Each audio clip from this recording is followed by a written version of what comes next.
கிறிஸ்துவில் பிரியமானவர்களே, ஆண்டவராக இயேசு கிறிஸ்துவின் நாமத்திலே உங்கள் யாவரையும் வாழ்த்தி ஆசீர்வதிக்கிறேன். இந்த நாளுக்கு என்று தேவன் நமக்கு அருளி இருக்கும் ஜீவ வார்த்தை ஆதியாகமத்தின் புஸ்தகம் 35ஆம் அதிகாரம் 18வது வசனம். அவள் அவனுக்கு பெனோனி என்று பெயரிட்டாள், அவன் தகப்பனோ அவனுக்கு பென்யமீன் என்று பெயரிட்டான். என கேட்கிற தேவனுடைய பிள்ளைகளே, தேவனுக்கு ஒரு பலிபீடத்தை உண்டாக்கும் பொருட்டு கட்டளை பெற்று யாக்கோபு தன் ஜனங்களோடும் தன் முழு குடும்பத்தோடும் தன் பரிவாரங்களோடும் அவன் பிரயாணம் பண்ணுகிறான்.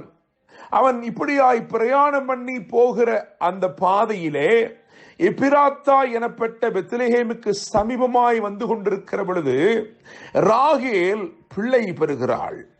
அவள் பிரசவிக்கிற நேரம் வந்தபோது மிகுந்த வேதனையினாலே வியாகுலத்தினாலே நிறைந்து மரண தருவாயிலே அவள் மரிக்கும் காலத்திலே அவன் பிறக்கிறபடினால் அவள் இப்படியாக அவனுக்கு அந்த மரண தருவாயிலே பெயரிடுகிறாள். பெனோனி என்று பெயரிட்டாள் என்று எழுதியிருக்கிறது.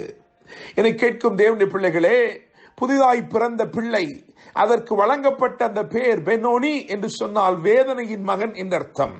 அந்த பெயர் வழங்கப்படுவதற்கு முன்பதாகவே அந்த தகப்பன் குறுக்கிட்டு, யாக்கோபு குறுக்கிட்டு அந்த பிறந்திருக்கும் பிள்ளைக்கு பென்யமீன் என்று பெயரிட்டான் என்று எழுதியிருக்கிறது. பென்யமீன் என்று சொன்னால் வலங்கையின் மகன். என கேட்கிற தேவனுடைய பிள்ளைகளே, வேதனையின் மகன் என்றுதான் பிறந்தான். ஆனால் பிறந்த அவன் வேதனையின் மகன் என்று அறியப்படுவதற்கு முன்பதாக, அந்த பேர் வழங்கப்படுவதற்கு முன்பதாக ஒரு பேர் மாற்றத்தை தகப்பனாய் யாக்கோபு கொண்டு வருகிறான். எனவே இப்பொழுது வேதனையின் மகன் வலங்கையின் மகனாக அறியப்படுகிறான். என கேட்கிற தேவனுடைய பிள்ளைகளே, இந்த நாளிலே தேவன் இப்படித்தான் உங்கள் வாழ்க்கையிலே செய்ய போகிறார். எவைகளெல்லாம் உங்கள் வாழ்க்கையிலே வேதனையின் மகன் என்று பிறந்திருக்கிறதோ அதெல்லாம் இன்னைக்கு வலங்கையின் மகன் என்று மாறப்போகிறது. எவைகள் உங்களுக்கு வேதனை உண்டு பண்ணும் என்கின்ற ஒரு வெளிப்பாடோட புறப்பட்டு வருகிறதோ அதை எல்லாவற்றையும் அவருடைய வலதுகரத்தினாலே அந்த தீமை அனைத்தையும் அவர் நன்மையாய் மாற்றப் போகிறார். என கேட்கிற தேவனுடைய பிள்ளைகளே, அவர் முச்செடிக்கு பதிலாக தேவதாரு விருட்சங்களை முளைக்க பண்ணுகிற தேவனாய் இருக்கிறார். ஒருவேளை விதைக்கப்பட்டது தீமையாகத்தான் இருக்கலாம், வெளிப்பட போவதும் தீமையாகத்தான் இருக்கலாம். ஆனால் அவருடைய கரம் அதை நன்மையாக மாற்றக்கூடிய கரமாய் இருக்கிறது. நம்முடைய தேவன் உங்களுக்கு விரோதமான தீமைகளை நன்மையாக மாற்றக்கூடிய தேவனாய் இருக்கிறார். எவைகள் உங்களுக்கு பாதகமாய் எழும்பி வருகிறதோ அவைகளை இந்த நாளிலே உங்களுக்கு சாதகமாய் அவர் மாற்றும்படி விரும்புகிறார். என கேட்கிற தேவனுடைய பிள்ளைகளே, கர்த்தர் ஒரு கிரியை செய்தார். எனவே ஒரு தோற்றத்தில், அதாவது அழைக்கப்படுவதற்கு முன்பதாகவே, வழங்கப்படுவதற்கு முன்பதாகவே ஒரு மாற்றம் ஏற்பட்டபடியினாலே வேதனையின் மகன் என்று அறியப்பட இருந்தவனை வலங்கையின் மகன் என்று அறியப்படும்படி கர்த்தர் மாற்றினார். இன்றைக்கும் கர்த்தர் அப்படிப்பட்ட கிரியைகளை நிச்சயமாய் உங்கள் வாழ்க்கையிலே செய்கிறார் என்று நான் நம்புகிறேன். அதன் விளைவு எப்படி இருந்தது என்று சொன்னால், ஆதியாகமம் 49:27 படி பீறுகிற ஓனாய் என்று அறியப்பட இருந்தவனை உபாகமம் 33:12 படி பிரியமானவன் என்று அறியப்பட வைத்தார் ஆண்டவர். நான் நம்புகிறேன், விசுவாசிக்கிறேன், எதெல்லாம் பீறுகிறதாய் தோன்றுகிறதோ அதெல்லாம் உங்கள் வாழ்க்கையிலே பிரியமானதாய் மாறப்போகிறது. தேவனுடைய பிள்ளைகளே, நீங்கள் யோசேப்புடைய சரித்திரத்தை வாசித்து பார்க்கும் பொழுது அதிலே அழகாய் ஒரு சம்பவம் சொல்லப்பட்டிருக்கிறது.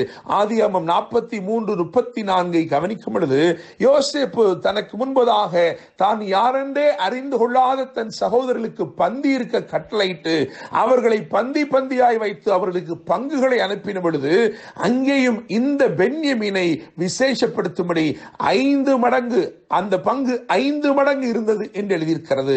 என கேட்கிற தேவனுடைய பிள்ளைகளே, வலங்கையின் புத்திரனாய் அவன் விளங்கினபடினால் அவனுடைய வாழ்க்கை வெகுவாய் ஆசீர்வாதமாய் மாறினது. அவன் செல்லுகிற எல்லா இடத்திலும் மேன்மையானவைகளை பெற்றுக்கொண்டான், சிறப்பானவைகளை பெற்றுக்கொண்டான்.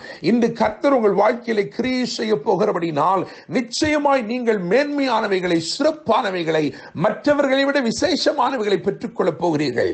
வயதின்படி வரிசையை அமர்த்தப்பட்ட அவர்கள் யோசித்துப்பார்கள். மூத்தவன் முதல் இளையவன் வரைக்கும் வயதின்படி அமர்த்தப்பட்டார்கள். எனவே பென்யமீன் கடைசியில் தான் அமர்ந்திருப்பான். எல்லாருக்கும் பங்கு கொடுக்கப்பட்டது. பென்யமீனுக்கு வரும் பொழுதோ அது அதிகரித்துக் கொண்டு வந்த 5 மடங்காக பென்யமீனுக்கு முன்பதாக வந்து அமர்ந்தது. அப்படித்தான் கர்த்தர் இன்றைக்கு செய்ய போகிறார். என கேட்கும் தேவனுடைய பிள்ளைகளே, உபாகமத்து புஸ்தகம் 33:11 வாசிக்கும் பொழுது இந்த பென்யமீனை குறித்து 3 ஆசீர்வாதங்கள் அங்கே சொல்லப்பட்டிருக்கிறது. அதை மாத்திரம் நான் சொல்லும்படி விரும்புகிறேன். முதலாவது, அவன் தேவனுடைய பிரியத்தை பெற்றுக்கொண்டான். தேவனுடைய பிரியத்தை பெற்றுக்கொண்டான். பிரியமானவன் என்று அவர் அழைக்கும்படிக்கு அந்த பிரியம் அவனுக்கு கிடைத்தது. இரண்டாவதாக, பாதுகாப்பு கிடைத்தது. அவர் எந்நாளும் அவனை காப்பாற்றுவேன் என்று வாக்கு பண்ணுகிறார். எனவே பிரியம் கிடைத்தது, பாதுகாப்பு கிடைத்தது. மூன்றாவதாக, அவருடைய பிரசன்னம் கிடைத்தது. அவர் எந்நாளும் அவன் எல்லைகளுக்குள்ளே வாசமாயிருப்பார் என்று எழுதியிருக்கிறது. என கேட்கிற தேவனுடைய பிள்ளைகளே, 3 ஆசீர்வாதங்கள், பென்யமீன் பெற்றுக்கொண்ட 3 ஆசீர்வாதங்கள்.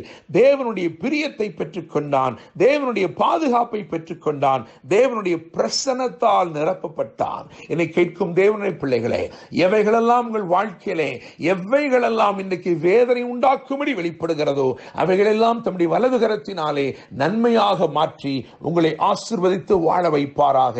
என கேட்கும் தேவனுடைய பிள்ளைகளே, வசனத்தை கவனியுங்கள். ஆதியாகமம் 35:18. அவள் அவனுக்கு பெனோனி என்று பெயரிட்டாள், அவள் தகப்பனோ அவனுக்கு பென்யமீன் என்று பெயரிட்டான். எல்லா வேதனையும் மாற்றும் அந்த வலதுகரம் உங்கள் வாழ்க்கையில் இன்றைக்கு செயல்பற்றி உங்களை ஆசீர்வதித்து மேன்மைப்படுத்தி உயர்த்துவதாக. என்று அன்புடன் pastor Daniel Moses. God bless you.